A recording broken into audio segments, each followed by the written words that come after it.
If you're deciding between the old SAT and the ACT, your ship is sort of sailing.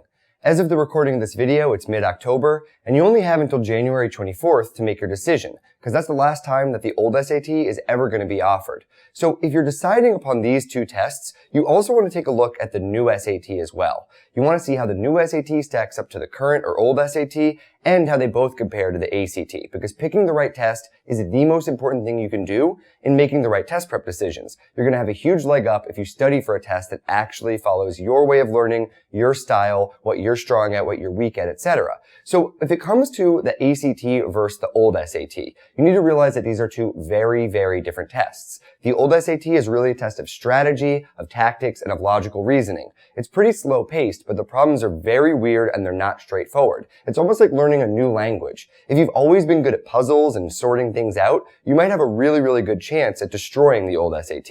But if you're more of a straightforward kind of student, the ACT might be better for you. The ACT is all about timing.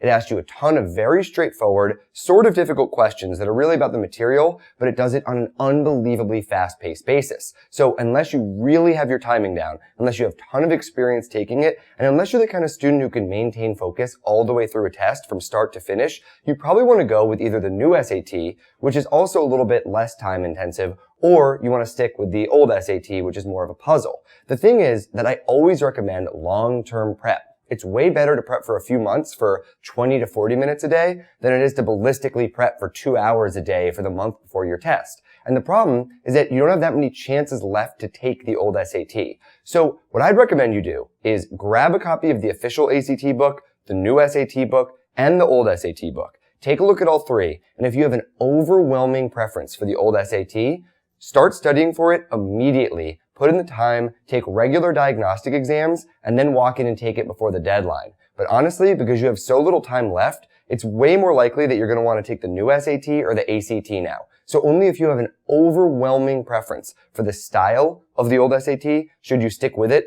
Otherwise, the pressure's off, you have way more time, stick with the new SAT or the ACT instead, and you're going to be sure to make a decision that actually works for you.